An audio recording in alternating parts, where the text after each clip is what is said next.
شروع اللہ کے پاک نام سے جو بڑا مہربان اور نہایت رحم کرنے والا ہے۔ شروع اس اللہ کے نام سے جو واحد ہے، جو احد ہے، جو تنہا ہے، جو وحدہ لا شریک ہے۔ السلام علیکم ورحمۃ اللہ وبرکاتہ۔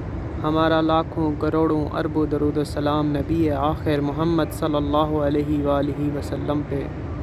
بے شک آپ صلی اللہ علیہ وآلہ وسلم اللہ کے آخری نبی اور تمام انبیوں کے سردار ہیں۔ امید کرتا ہوں آپ سب لوگ خیر و خیریت سے ہوں گے۔ رسول صلی اللہ علیہ وآلہ وسلم کی زندگی کے یوں تو بہت سارے واقعے ہیں، پر میں آج ایک آپ کو سنانا چاہتا ہوں۔ ایک بوڑھی عورت اپنے گھر کا سامان باندھ کر دروازے پہ بیٹھی تھی اور اس نے سنا تھا کہ مکہ میں ایک جادوگر آیا ہے جسے ملتا ہے اس سے اس کا دین چھین لیتا ہے۔ کہیں ایسا نہ ہو اس سے ملاقات ہو جائے اور مجھ سے میرا دین نہ چھین لے۔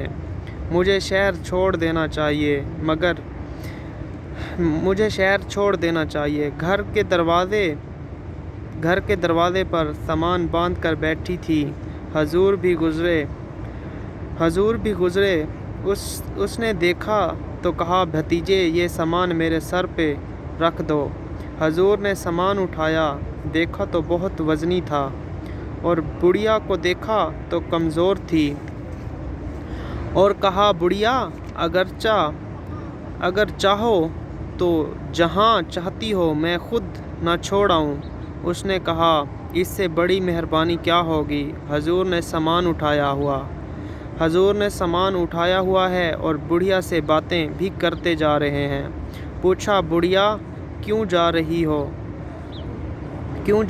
ہو؟ تو بڑھیا نے کہا، سنا ہے یہاں ایک جادوگر آیا ہے جو لوگوں کا دھرم لوٹ لیتا ہے، لوگوں کا دین چھین لیتا ہے۔ میں نے ساری زندگی بتوں کی وفاداری کی ہے، میں چاہتی ہوں میرا دین مجھ سے چھوٹ نہ جائے، آخر شہر میں رہتی ہوں، کہیں مل نہ جائے۔ خیر، حضور نے کچھ نہیں کہا، اس کا سامان نہیں پھینک دیا کہ ٹھیک ہے پھر تم جاؤ۔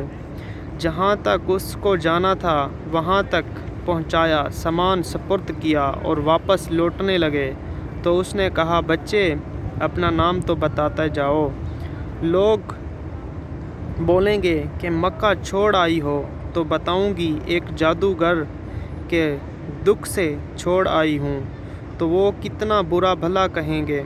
مکہ شہر کو کہ جس مکہ سے نقل مکانی پہ مجبور ہو گئے لوگ، میں انہیں یہ بتاؤں گی کہ جس مکے میں جادوگر رہتا ہے، اتنا اچھا نوجوان بھی رہتا ہے، تو تیرا نام لیا کروں گی، تیرے قصیدے گاؤں گی۔ تو حضور مسکرا کے بولے، وہ میں ہی جادوگر ہوں جس سے تو بھاگ کے آئی ہے۔ اس نے کہا، کیا سچ میں آپ ہی محمد ہیں؟ تو حضور نے فرمایا، نام میرا یہی ہے۔ تو اس نے کہا، پھر آپ کا جادو چل گیا مجھ پہ۔ تو میری تمام لوگوں سے گزارش ہے، کسی کا دل مت توڑا کریں۔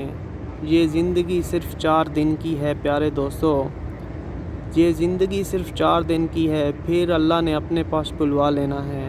اور جتنی ہو سکے اپنے آس پاس کے لوگوں کی خدمت کیا کریں، خاص طور پر ان کی جو محتاج ہیں، جو غریب ہیں، جو تنہا ہیں، جن کا اللہ کے سوا کوئی نہیں ہے، ان کی خدمت کیا کریں۔ اگر آپ کسی کو کچھ دے نہیں سکتے تو کسی کا دل بھی نہ توڑا کریں۔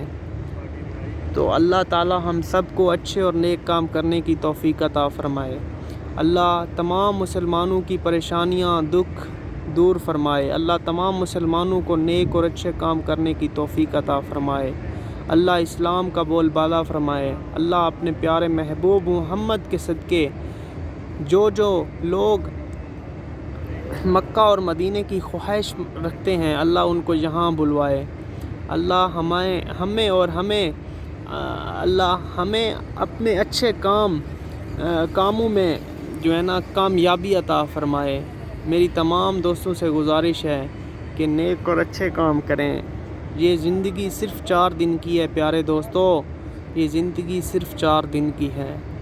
تو آپ سوچیں جب ہم اللہ کے پاس جائیں گے اللہ کو کیا منہ دکھائیں گے کہ یا اللہ آپ نے ہمیں زندگی دی تھی، ہم اس دنیا میں آئے ہیں نیک اور اچھے کام کرنے کے لیے، پر ہمیں شیطان نے برے کاموں میں لگا دیا ہے۔ تو میری تمام لوگوں سے گزارش ہے، پلیز خدارا کچھ سوچیں یار، یہ زندگی یہ ٹائم ابھی ہے، جب یہ ٹائم ہاتھ سے نکل جائے گا تو پھر بہت ہی پچھتاوا ہوگا۔ تو اسی بات پہ ویڈیو کا اینڈ کرتے ہیں اور انشاءاللہ پھر ملتے ہیں ایک نئے ولاگ کے ساتھ۔